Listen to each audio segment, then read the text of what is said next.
Assalamualaikum warahmatullahi wabarakatuh. Halo semua, kami dari kelompok 3. Saya Irwandi, NIM A1D091018. Perkenalkan, nama saya Vira Dinur Hasanah, NIM A1D019021. Nama saya Imarotun Nairoh, NIM A1D019036.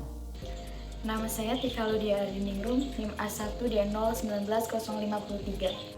Nama saya Rizky Pujiastuti, NIM A1D019067. Nama saya Rusak Dinur Arifin, NIM A1D019171.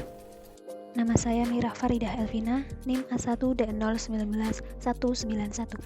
Kami akan menjelaskan materi mengenai penyakit pada benih. Selamat menyaksikan. Patogen benih.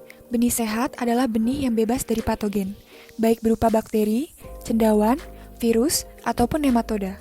Apabila benih terinfeksi oleh patogen, akan menyebabkan penyakit yang dapat terjadi, yaitu pada bagian kecambah, tanaman muda, atau tanaman dewasa. Contoh patogen benih yaitu Picularia oryzae, yaitu penyebab penyakit pada padi, Diplodiaceae, penyebab penyakit busuk pada batang jagung. Biasanya, patogen yang terbawa oleh benih akan menjadi aktif setelah benih disemaikan, yang berakibat benih menjadi busuk atau terjadi damping off, sebelum atau sesudah benih berkecambah. Kerugian yang didapat akibat patogen benih. Yang pertama, penurunan persentase kecambah benih. Yang kedua, penurunan kualitas benih akibat kerusakan bentuk fisik dan warna benih. Yang ketiga, patogen tertentu dapat menyebabkan benih yang terinfeksi menjadi sangat beracun. Pemindahan patogen lewat benih. Yang pertama, seed-borne pathogen atau patogen yang terbawa benih. Setiap patogen penyebab infeksi yang berasosiasi dengan benih mempunyai potensi untuk menyebabkan penyakit. Di sini, semua jenis patogen yang terbawa di permukaan, di dalam, atau bersama benih mungkin menunjukkan gejala penyakit atau mungkin tidak. Yang kedua, seed-borne disease atau penyakit yang terbawa benih. Suatu penyakit di mana patogen penyebabnya terbawa di permukaan, di dalam, atau bersama benih.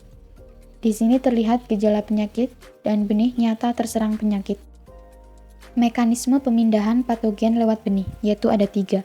Yang pertama, patogen ikut secara bebas pada benih tanaman inang, tetapi tidak melakukan serangan. Yang kedua, patogen terbawa secara pasif pada permukaan benih tanaman inang. Yang ketiga, patogen terbawa masuk ke dalam dan bertempat di jaringan benih tanaman inang sebagai suatu struktur buah. Selanjutnya, tipe transfer patogen benih. Yang pertama, infeksi atau investasi pada benih oleh patogen yang terbawa tanaman, atau pemindahan dari tanaman ke benih. Yang kedua, infeksi pada kecambah tanaman oleh patogen yang terbawa benih, atau pemindahan dari benih ke tanaman. Yang ketiga, pemindahan patogen dari benih ke benih lainnya. Yang keempat, penyebaran dan menetapnya patogen di lapangan, atau pemindahan dari tanaman ke tanaman.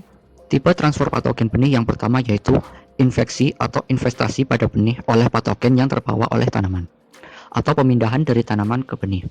Ada beberapa cara penginfeksiannya yaitu patogen ikut secara bebas pada benih. Patogen merupakan kontaminan pasif pada bagian luar benih. Patogen menyebar dari buah ke benih. Patogen menetrasi benih melalui sistem vaskular tanaman. Patogen menetrasi embrio melalui putik atau bakal buah. Patogen secara aktif dan langsung menetrasi benih. Tipe transfer patogen benih yang kedua yaitu infeksi pada kecambah tanaman oleh patogen yang terbawa oleh benih, atau pemindahan dari benih ke tanaman.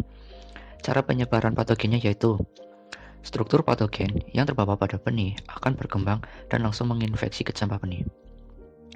Struktur-struktur patogen yang terbawa benih akan membentuk badan buah, di mana spora yang menginfeksi benih saat berkecambah. Patogen dapat terbawa oleh angin sisa-sisa tanaman atau permukaan benih yang terinfeksi, yang selanjutnya menginfeksi kecambah tanaman yang berdekatan. Patogen berkembang dari benih yang berkecambah secara hipogeal dan akan menyebar ke batang atau akar tanaman. Patogen menyebar dari benih yang berkecambah secara epigeal ke kotiledon, batang, atau akar tanaman. Patogen menyebar dari benih yang membusuk ke kecambah di sekitarnya. Embrio yang terinfeksi akan menghasilkan kecambah yang terkena penyakit. Yang ketiga yaitu pemindahan patogen dari benih ke benih lainnya. Pemindahan patogen terjadi sejak dari proses perontokan benih sampai dengan tanam. Contohnya pada bakteri Pseudomonas dan Xanthomonas. Bakteri tersebut membentuk eksudat kering dalam menginfeksi benih. Kemudian ada cendawan Alternaria dan Puccinia. Cendawan tersebut menghasilkan spora kering yang terbawa angin yang kemudian akan menempel pada benih dan menginfeksinya. Penyebaran dan menetapnya patogen di lapangan.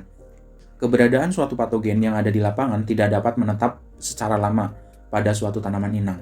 Hal ini karena patogen dapat mengalami perpindahan dari satu tanaman ke tanaman lain.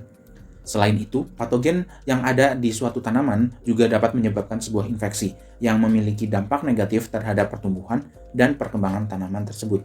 Faktor penentu keberhasilan patogen menetap pada tanaman inang di lapangan. Yang pertama yaitu keadaan lingkungan. Penyebaran patogen dapat terbatas karena keadaan lingkungan yang tidak memungkinkan untuk terjadi perkembangan penyakit pada tanaman inang. Yang kedua yaitu faktor. Tidak adanya faktor merupakan salah satu faktor yang membatasi penyebaran patogen di lapangan. Yang ketiga, umur patogen. Lamanya suatu patogen dapat bertahan hidup pada tanaman inang tergantung umur biologis patogen. Yang keempat yaitu mikroflora. Mikroflora mempunyai peranan dalam menekan perkembangan penyakit di lapangan. Hal ini terjadi dengan mengadakan penghalangan atau antagonistik pada patogen. Yang kelima yaitu tipe perkecambahan. Pada dasarnya perkecambahan terbagi menjadi dua tipe, yaitu tipe hipogeal dan epigeal. Perkecambahan dengan tipe hipogeal dapat membatasi perpindahan patogen yang hanya menginfeksi bagian tanaman di atas permukaan tanah. Sedangkan tipe perkecambahan epigeal dapat menguntungkan pemindahan patogen yang menginfeksi bagian tanaman di atas permukaan tanah. Faktor yang mempengaruhi perkembangan patogen pada benih. Yang pertama yaitu keadaan lingkungan, suhu, dan kelembaban. Kondisi benih yang bebas patogen, suhu, dan kelembaban atau RH memegang peranan penting dalam perkembangan dan tingkat kerusakan benih yang disebabkan oleh serangan patogen. Patogen dari jenis cendawan menghendaki temperatur optimum untuk hidup dan berkembang. Misalnya Aspergillus sp temperatur optimumnya yaitu 30-35 derajat Celcius. Penicillium sp dan Mucor sp temperatur optimumnya yaitu 30 derajat Celcius. Patogen memiliki kelembaban optimum sekitar 85-90 derajat Celcius. Patogen dari bakteri umumnya hidup dan berkembang pada kelembaban atau RH 90-92%. Yang kedua yaitu lamanya daya hidup patogen. Lama patogen dapat hidup pada benih tergantung jenis patogen. Yang ketiga, mikroflora. Mikroflora dalam tanah memegang peran penting dalam menentukan berhasil tidaknya serangan patogen pada benih. Yang keempat, tipe perkecambahan. Serangan patogen di lapangan bisa terhambat oleh tipe perkecambahan benih epigeal dan hipogeal. Lalu yang kelima yaitu cara bercocok tanam. Kondisi kedalaman tanam, teknis pesemaian langsung, kerapatan tanaman, waktu tanam, sistem pengairan waktu panen, pemilihan areal tanam mempunyai tingkat keberhasilan penyebaran patogen lewat benih, serta serangan patogen lewat benih. Selanjutnya, cara pencegahan pemindahan patogen lewat benih. Yang pertama, propilaksis, yaitu cara pencegahan terhadap kontaminasi patogen, infeksi, maupun kondisi lingkungan yang menguntungkan untuk perkembangan patogen dan penyakit. Yang kedua, eradikasi, yaitu cara untuk menggelimir patogen dari benih setelah patogen tersebut diketahui terdapat dalam benih. Cara yang ketiga yaitu proteksi, cara yang diberikan sebelum terjadi kontaminasi atau infeksi oleh patogen pada benih tanaman. Ada dua cara yaitu pemilihan areal tanam dan cara bercocok tanam. Yang terakhir, cara keempat yaitu imunisasi. Imunisasi adalah cara untuk memperbaiki resistensi tanaman terhadap patogen perkembangan penyakit. Yang terakhir adalah fungisida ideal. Fungisida yang ideal harus memenuhi beberapa syarat. Yang pertama yaitu efektif pada kondisi yang tidak membahayakan benih atau tanaman yang diperlakukan.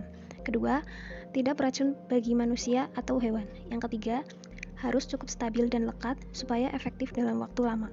Yang keempat, tidak memiliki efek sampingan yang dapat mengganggu keseimbangan biologis. Yang kelima, tidak menimbulkan resisten pada patogen. Yang terakhir, harganya yang murah. Terima kasih telah menonton video kami. Jangan lupa like, komen, dan share.